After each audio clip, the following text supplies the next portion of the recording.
there, I'm Sonia from My Nutrition Foods. Welcome back to my channel.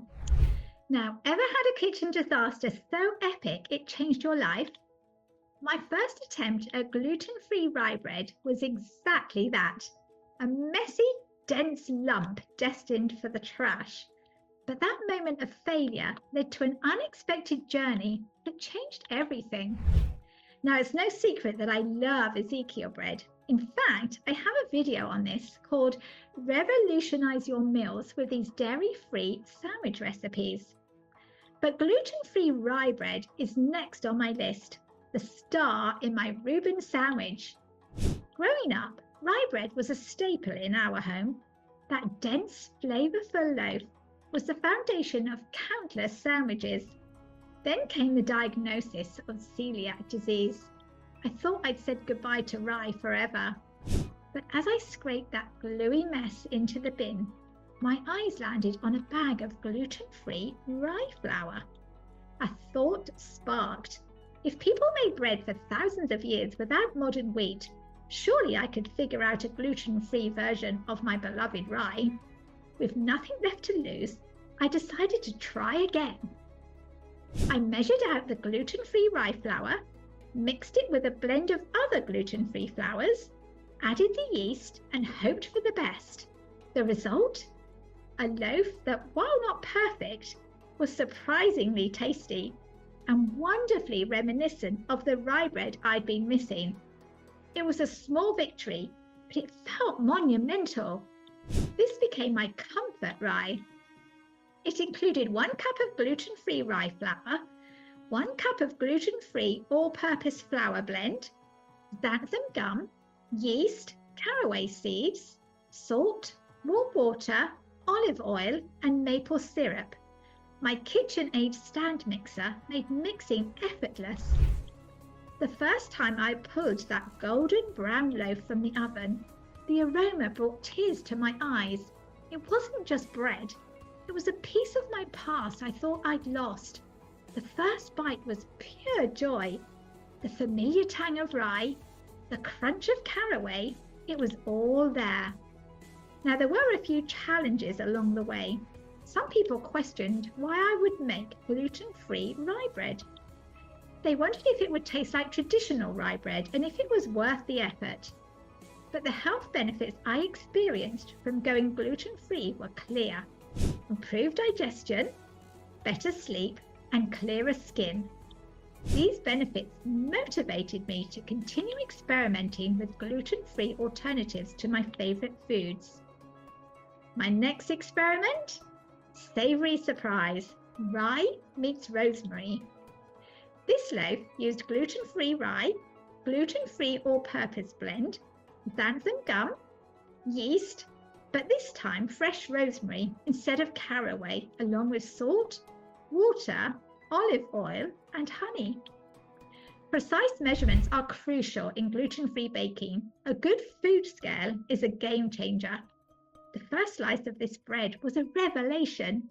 The earthy rye flavored perfectly with aromatic rosemary.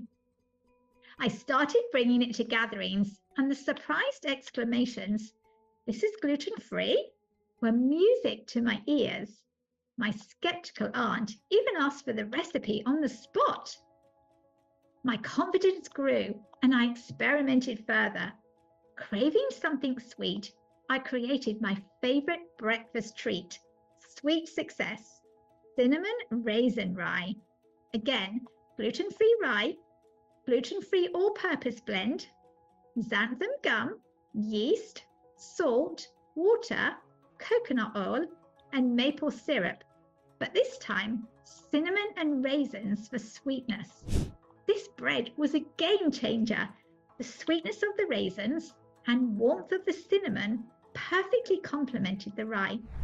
Even my most die-hard wheat-loving friend had to admit it was actually really good. Mastering this loaf was a turning point. It showed me going gluten-free did not mean giving up flavor or variety. Now, it wasn't all perfect loaves and happy dances. Finding the right flour blend was tough. There were failures. loaves that refused to rise or overflowed the pan. But each failure came with a lesson. I learned about the importance of protein in flours, the magic of psyllium husk for texture, and the delicate balance of wet and dry ingredients. These challenges pushed me to become a more patient and persistent baker.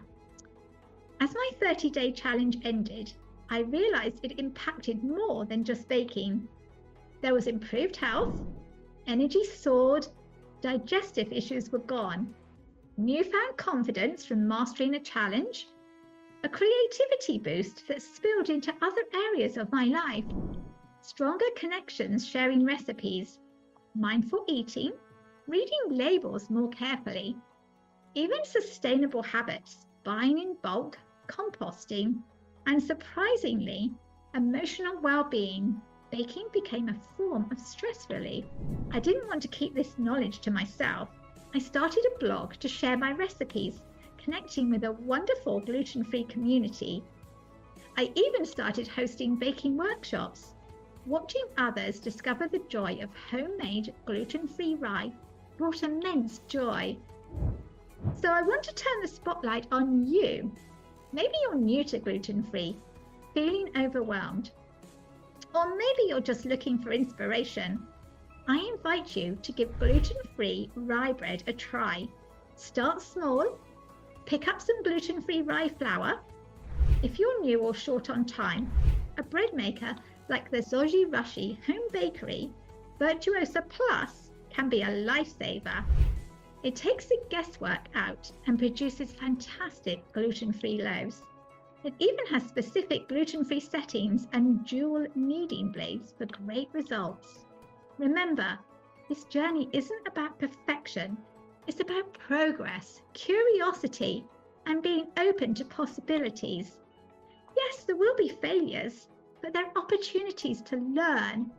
My journey started with one bag of flour and a willingness to try. Yours could start today. I'm still on my gluten-free rye adventure, trying new things like sourdough rye. I'm no longer mourning the loss of old favourites. I'm celebrating these delicious, healthy creations. And let me tell you, life tastes pretty good from here. Here's to your own crusty, flavourful, gluten-free adventures ahead. Until next time, be happy, be healthy.